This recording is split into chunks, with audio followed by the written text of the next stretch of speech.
Hello there. Thank you so much for joining us on Joy Asonye Live. Today we are going to tweak it a bit differently as well. We will be giving you an exclusive. This edition will be an exclusive interview with someone who has been on the forefront of Nigerian politics, pushing forward the youth agenda, has been talking so much about the kind of national development that would cascade to everyone. Well, that person is Honorable Jimbo Clement. He is a Nigerian politician of the 10th Nigerian House of Representatives. Honorable Jimbo is currently serving as a federal representative representing Abak Etim Ekpo Ika constituency in the 10th National Assembly. We're going to discuss everything from economy, youth participation in governance, and the renewed hope agenda of the Tinubu administration. So we will go to that interview right now, and after that we'll have a conversation. So stay tuned.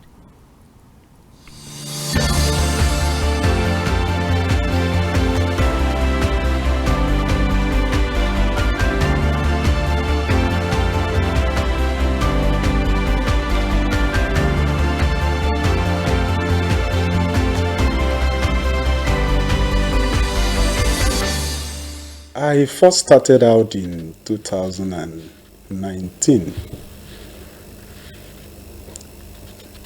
and initially I indicated interest to run for the President of the Federal Republic of Nigeria. And that was because I saw many things that weren't working, and I believe that the ideas I have, if they are implemented, would not take us to or deliver us to where we were. It will certainly navigate us away from the many quagmires, many problems that was bedeviling the country as at that time.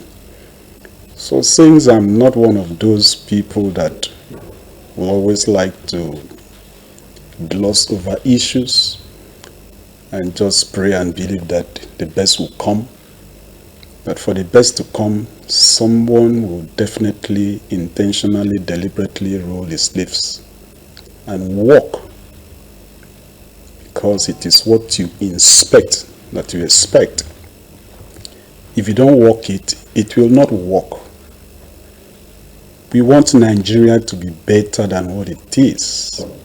We rate Nigeria with other developed nations, but what we've maybe always failed to know and acknowledge is that the developed nations of the world today didn't just drop from the sky, developed. People like you and I, with brains, with eyes, legs, hands, deliberately, intentionally devoted their energy, their intellects to develop their nation with a lot of sacrifice. So I said, if Nigeria must be ranked among the Committee of Nations, then her citizens must intentionally follow through the process of development. And since the only legitimate way of challenging a government that you perceive incapable is through the ballot, so it was what made me to throw my hat into the ring and decided to contest in the 2019 general election as the President of the Federal Republic of Nigeria under the Social Democratic Party. Yes, it didn't pan out. It was 6 days to the general elections that Supreme Court decided the case of the candidature of the party, and it was in favor of the then former governor of Cross River State, Mr. Donald Duke. And as at that time, that was the end for me in that very battle. So I decided to join the All Progressives Congress as a political party And since the burning desire of leading and venturing into leadership position was still very strong in me, I didn't just join the party and to become a nominal member. I began a lot of engagement within the party, asked questions what is not right, what should be done, especially in Akwa Ibom State that since the return of democracy in 1999 has always been the PDP at the aims of affairs. So I now said, okay, I'm one person that I always like to go against the tide. I like to challenge the status quo. I look at the the PDP, People's Democratic Party in Akwa Ibom State since 1999. They have always been on the saddle. I've always seen that it is basically the same faces that I've seen since 1999 are always been on the saddle, recycling old ideas that we're not actually solving problems. And one of the striking points that really got me infuriated was when I look at Akwa Ibom State as an oil-producing state, with the humongous amount of money that they draw from the Federation account, and you look at the unemployment index real out by Bureau of Statistics, and Akwa Ibom State is still rated among the highest of unemployed people in the country. I said, no, something is not adding up. How can I be the richest state and also having the highest level of unemployment? Something is definitely missing. So I said, no. And the only way to equally challenge that is to join the political party to unseat the government at the center so that new ideas, fresh minds, new faces can equally come on board to see how to navigate us away from that. I made up my mind to equally contest. Initially, I contested for the Senate seat of Ikot Senatorial District for 2023 election. Yes, that also did not pan out well, but I was asked to consider going for House of Reps, which I eventually stood for election. I won, even though election spilled into supplementary, I still won and I was inaugurated. So that is basically the journey from the beginning of the beginnings to where we are today. Well, congratulations again. It's not an easy feat. However, when you look at young people today who agitate for spaces in the political terrain or structure of Nigeria, what would you say? Because it seems like it's all about agitation. Give us space already. Give us space. But you had to work really hard. So when you get to have conversations with these young people, what do you tell them? I will tell the young people very straight. If you are looking for space, you need to create the space. Nobody will give you the space that you are yearning for. There's a particular person, I've forgotten his name, that made a statement. He said you can only feature in the future you create.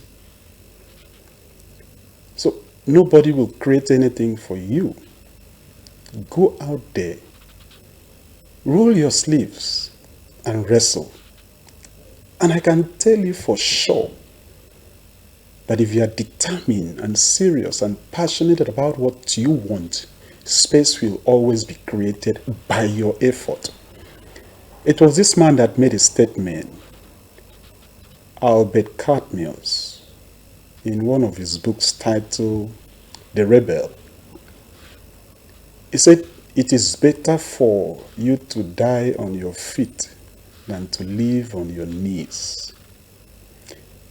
If you are so determined to have a space in the leadership space of Nigeria, then you must be willing to die standing than to live on your knees. I'll tell young people everywhere in the world, nobody will create space for you. You go out there and create a space. I like the way I think the current APC National Youth Leader put it. He said, if you approach the table and the table is filled up and the chairs surrounding the table is occupied, all what you need to do is to get into the bush, fall a tree, make a chair out of the wood, bring the chair to the table, and certainly you are on the table. So whether head or tail, you are there. But unfortunately, many of our younger people just wish that the table should be cleared for them, the chair should be brought and decorated for them to just be invited to sit. Well, if that was possible, then you can be sure that before you even arrive, the table will still be filled. We define politician and politics to be in Nigeria is miles away from the true meaning of the word politics and politician. What did I see? Politics is an activities that is geared towards the upliftment of another person's standard or living condition. So, a governor that grades a road, constructs a road to make it accessible for people to use and make life bearable is a politician. A teacher that is impacting knowledge to our younger people for them to know their left from their right, to be aware and informed of their society, is equally impacting knowledge, helping to upgrade the living condition of that person. So that teacher is equally a politician. A farmer who goes to the farm, cultivates and makes food available for you and I to buy and eat, to upgrade our living condition, that farmer is equally a politician. So when people segregate people like us that occupy office and say we are the politician, that is where it is wrong. And the Constitution of the Federal Republic of Nigeria classifies all of us as citizens. And as citizens, you have rights. You have a role to play in your country. So when you think that it is only a man that maybe provides school fees for people, makes electricity available for people, builds houses for people, do this via the instrumentality of government funds, that person is the only politician that you know, you are wrong. Because the moment you see yourself as equally a politician in your field of endeavor, then you will do it differently. Right now, we are having this conversation. You never can tell who will watch or hears about this conversation and it too make him think differently. What you are helping to do is building the nation, and that is politics. Somebody somewhere will watch and his mindset about the nation, building a nation is upgraded. He said, okay, I used to think this way, but hearing from Mr. Clement Jimbo, I need to think it differently. So you are equally in politics. Okay. When the fourth estate of the realms help to propagate the positivities of a nation to the masses, to the citizens, to know and aware, you are equally doing politics. It is only left, it's not only for the president that is there, maybe the 36th governor, the lawmakers, and the appointees of government. No. Well, I'm referring to that component of the meaning of the word that talks about your ability to engage people and vie for vote. That's that component of the that is equally a different way, maybe possibly the most difficult part of it. Because, somebody said if you are a leader and you are walking and no one is following you, you are not a leader, you are simply taking a walk. That you are able to bring people together, sell to them your ideology, and they buy it willingly and they follow you till the end, obviously makes you a leader, and that is even a more dangerous position for a leader to find himself. Honorable, so that we don't digress too far away, back to the question that I asked. I mean, you were able to garner votes for yourself as a public office holder. Yep. So how are you able to still engage constituents who expect so much from you at the moment? I agree with you. to get votes from people is, to me, is the simplest part in the electioneering processes. It's the simplest part. Simply connect with them. Be sincere with them. Tell them the truth. Like when I started, I never promised anybody that I'm going to construct a road. Okay. I didn't say I'm going to provide employment for anybody, because I knew my responsibility as a lawmaker from the word get-go. I am simply to make laws. The executive is there to implement the laws, and of course the judiciary interprets. But I tell them, in the course of my lawmaking businesses, there is no way I will not, along the path, find some agencies that recruit, that I will not intervene. So that is by the way. That is not the main cause. And so far we've been able to fulfill all that responsibility that I promised them about effective representation, shared prosperity, and responsible leadership. We have postured all that to our people, and they are okay with it. Simply be honest with them. Tell them exactly what you'll be able to do. Tell them what you will not be able to do. And even while you are in the office, many requests comes, you should be bold enough to look at them in the face and say, no, this one is beyond me. I won't be able to do that. Giving them post-dated promises. Okay, let's check back next month. Okay, call me next week. Okay, come to the house. And you know in your heart that this appointment you've given to them, you are not going to honor it. Eventually, when they realize that you are playing on them, that confidence is there. It's lost. So I'm sincere to anybody that comes my way with what I'm able and what I'm not able. So okay, so let's go to economic policies of government and how it is perceived at the minute. Well, that's equally a tough part. You are now dragging me into the executive. Okay, let me make an attempt, since it is still one government. But I will toe the line that affects legislative engagement based on the executive's proposition. It's true. We have one government divided into three different segments: the executive, judiciary, and the legislators. Ours is to make laws. Of course, the laws we make translate into the economic prosperity or economic doom of the nation. So, based on that, I will answer that question. When we were inaugurated, the first critical assignment that the executive posted to us was to give them supplementary budget. And we didn't need to argue with them. Obviously, the budget the Tinubu administration inherited is 2023, and they did not prepare it.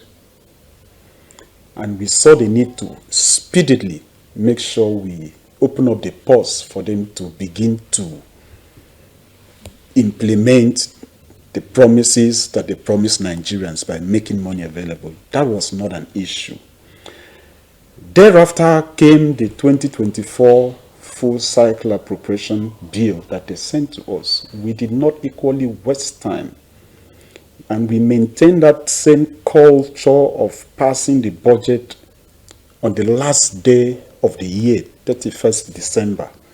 And the 1st of January, the president assented into the budget, and it was passed. So, all that from the legislative arm is to give the executive the ample variables to make sure they begin to bring in policies towards reaching out to Nigerians, what they promise Nigerians. Of course, we've equally seen that has translated into clear policy statement in terms of agricultural revolution. We have seen it translated into our oil and gas sector. I was so elated when I watched last week that this month, Dangote Refinery is going to begin to churn out premium motor spirit. And what will be churned out will be enough to meet our domestic consumption. So that means is that what depletes our foreign reserve in terms of export of petroleum products is going to be completely cut off. So it will translate to economic prosperity and flourishing in Nigeria. But it's going to take time. Just like you don't expect a woman to conceive today and deliver the next day. A minimum gestation period is 9 months. In the beginning, I said we need to roll our sleeves and walk. If we must develop a nation that will stand the test of time, it is not hit and run. It is not a la carte. We must deliberately, intentionally put policies in place and follow through the entire 9 years to make sure these are domesticated for the next generation to benefit from. Now, that is the economic policy. We've equally seen matching orders given to other agencies. For example, like the Ministry of Budget and National Planning, where the committee of the House that I deputize is equally oversighting. We've seen recently how a deal was signed for about 150 billion US dollars. What do you think that would translate to? Massive agricultural revolution. Do not also forget, last week I moved a motion of urgent public importance on the need for Nigeria to go into mechanized farming. When we call Nigeria, divide Nigeria into 6 geopolitical zones, I said the same vein. Let us equally divide Nigeria into 6 geoagricultural zones. So these zones are cultivated year in, year out, and the grains reserved in national reserve silos for Nigerians to use. And if you look at what Nigeria was in the olden days, maybe in the 50s, 60s, 70s, 80s, what was sustaining Nigeria was agriculture. It wasn't oil. When oil was discovered in Nigeria was not actually when oil existed in Nigeria.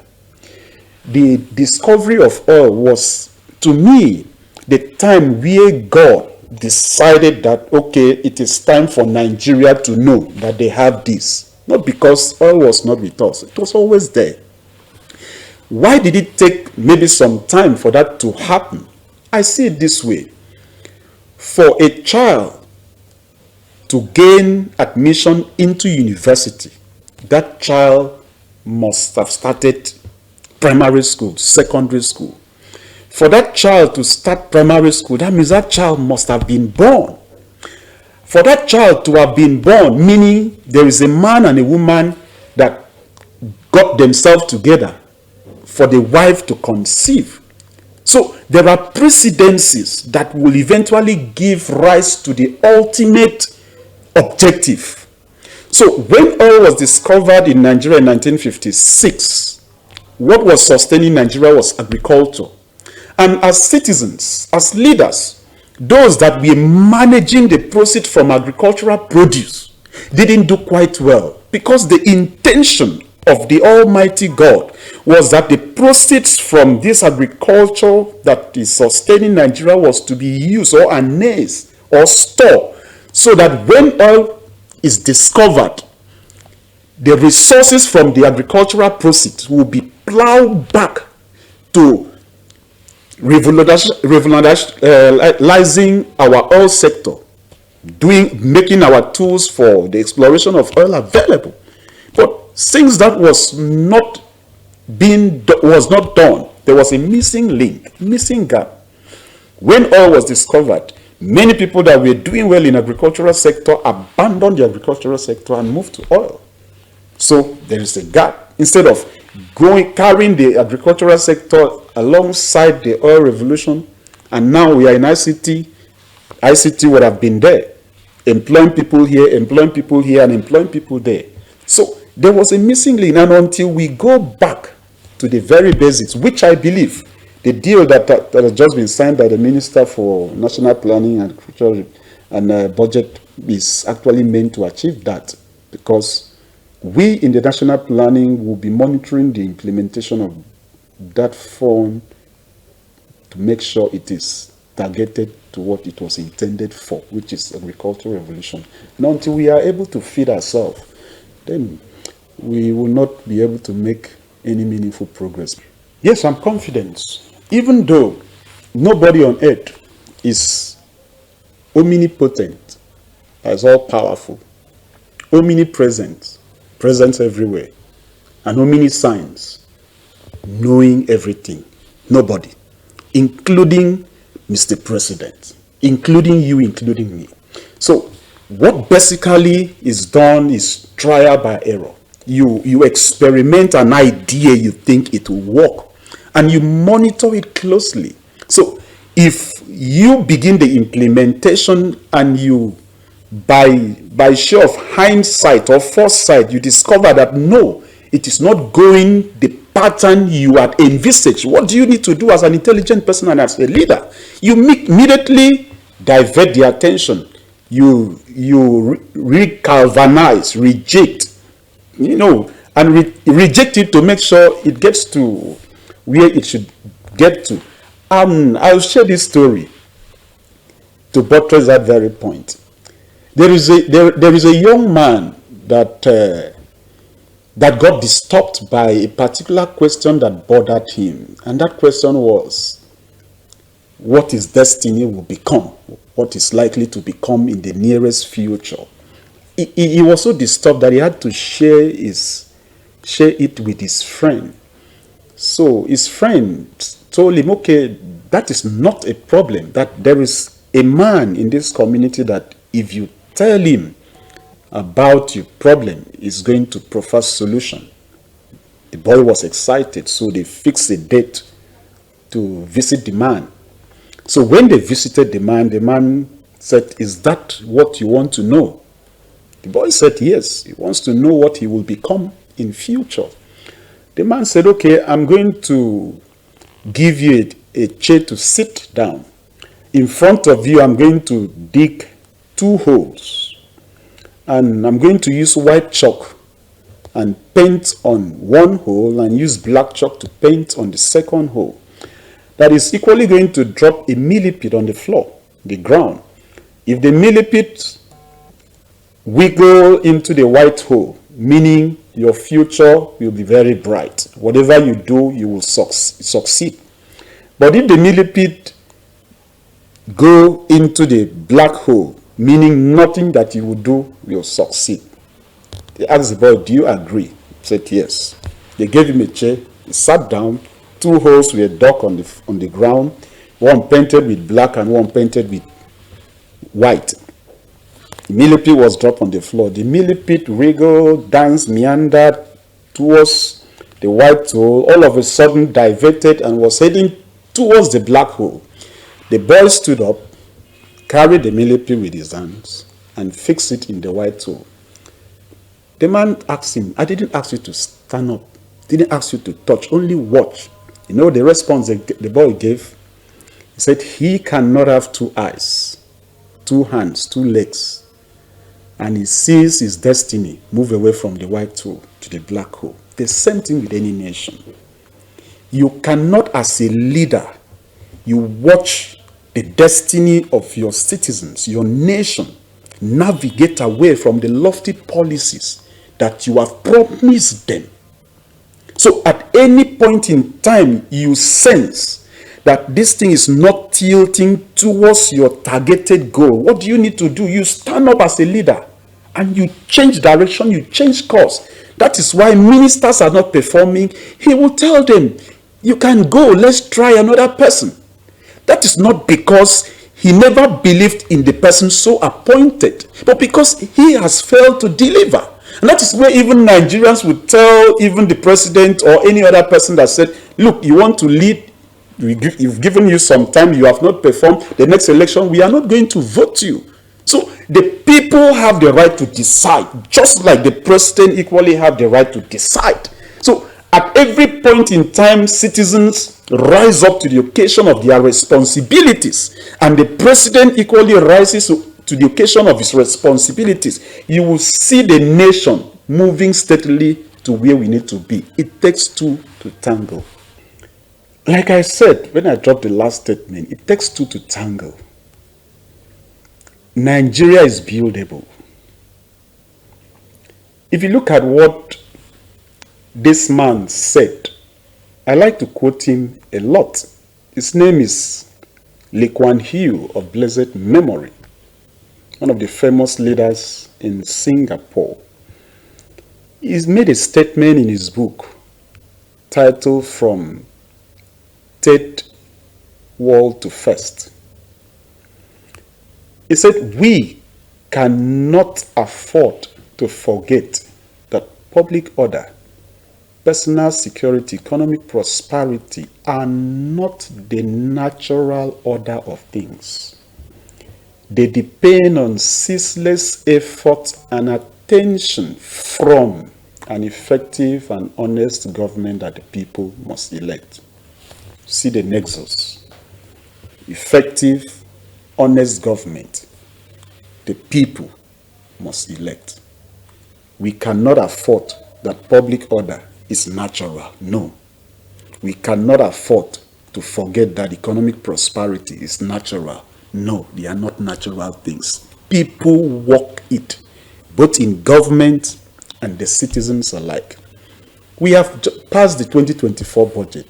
I challenge every young person and citizens that come my way. I said, do you even care to download the 2024 Appropriation Act to even know what is there? It begins from there.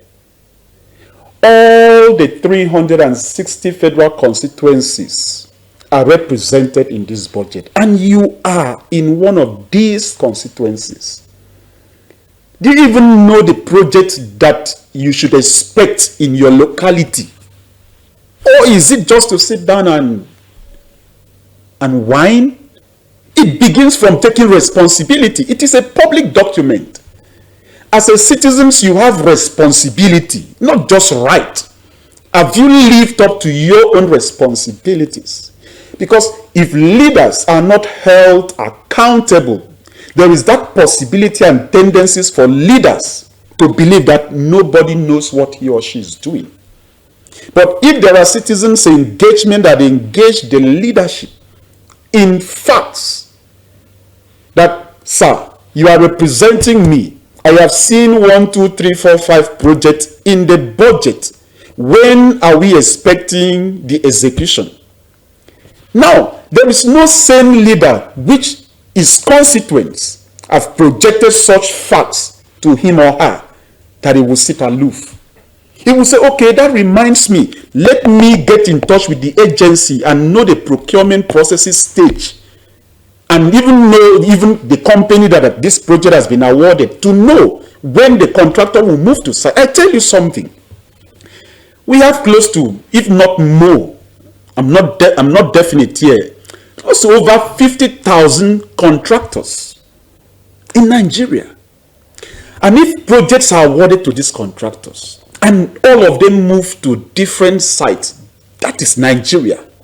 Somebody that is selling akara somewhere in the interland will be impacted. A cyclist man will be affected.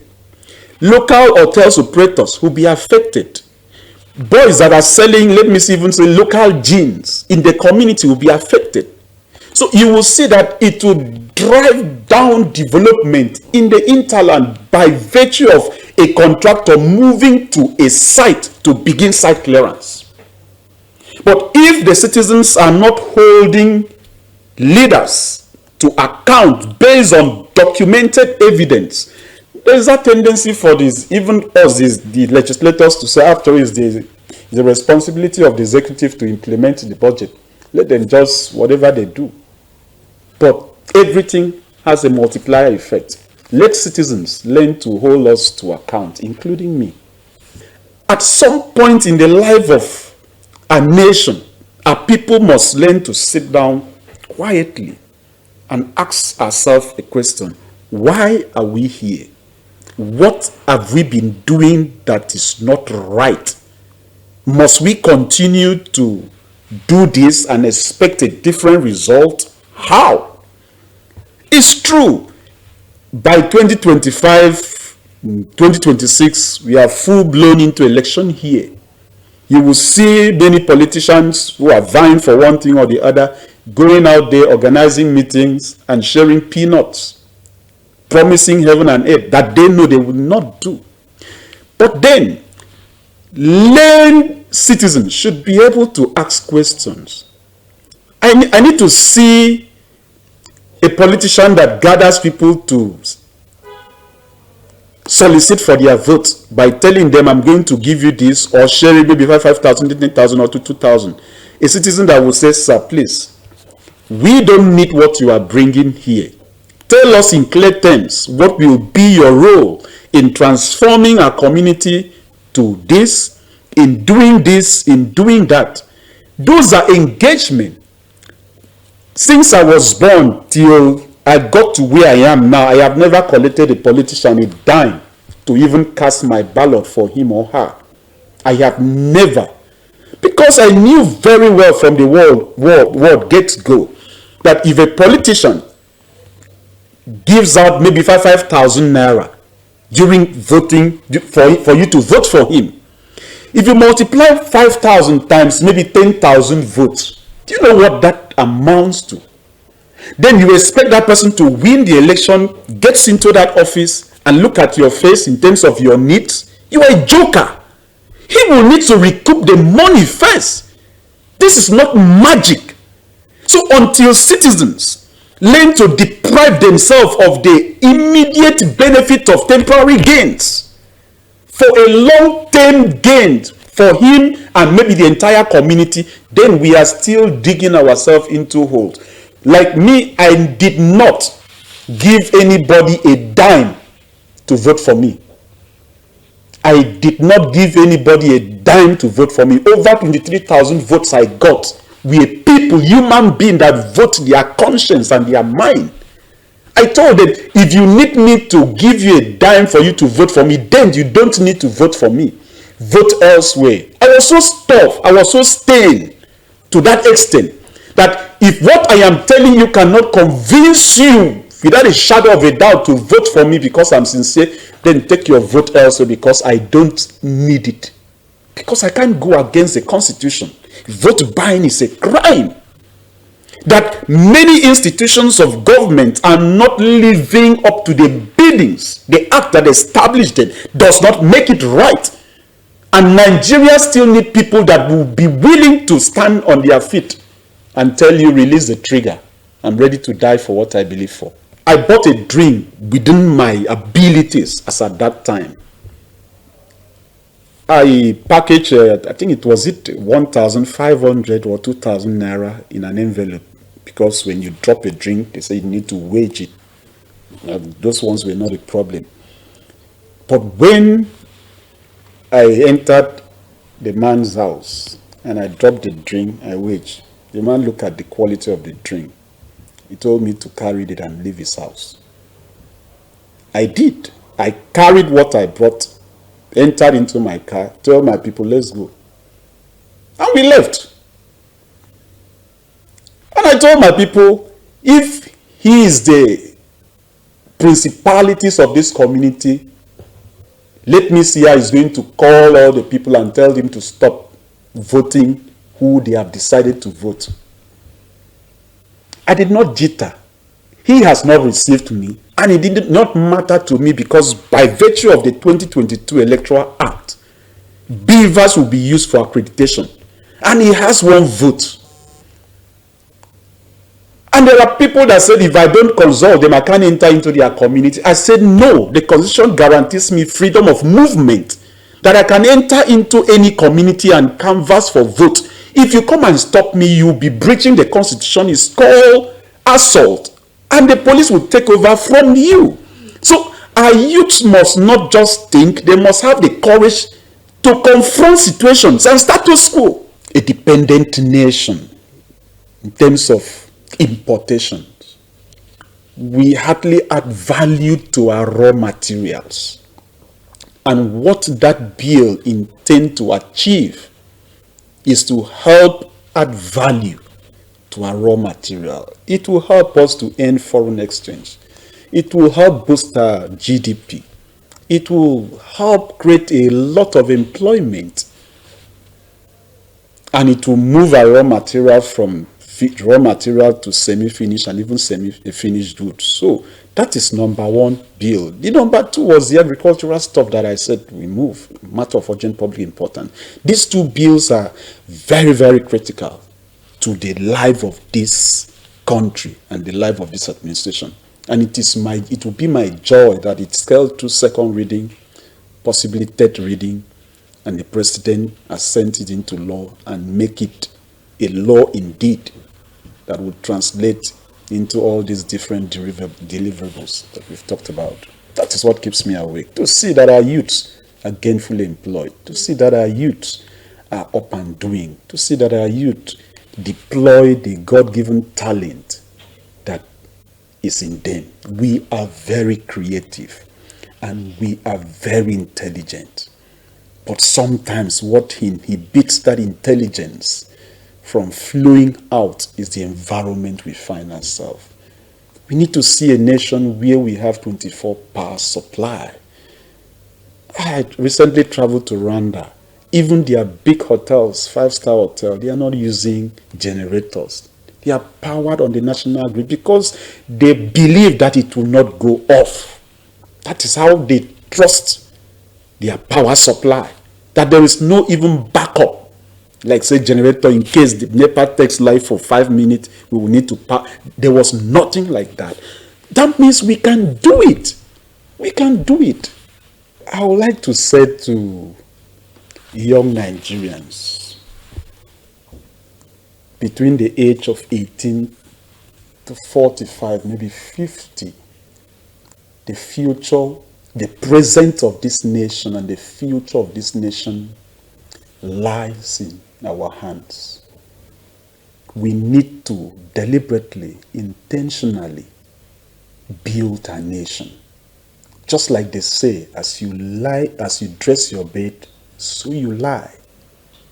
The many things that we wish, that we want to see in Nigeria, we can make it happen.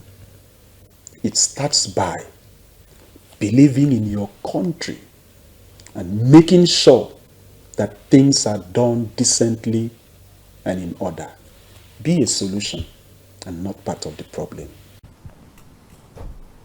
Welcome back from that. Honorable Clement Jimbo continues to show unwavering commitment to ensuring his constituents feel dividends of democracy. I hope you have enjoyed this exclusive interview where we dive into the serious heart of the matter, exploring Nigeria's economy, youth participation in governance, and the renewed hope agenda, while also getting insight into what inspires him to ensure he wakes up every morning and do more for the youth and the people of Nigeria. My name is Joy Aswanye. Thanking you for being part of today's edition. We'll be back tomorrow with so much more. Do have a wonderful evening.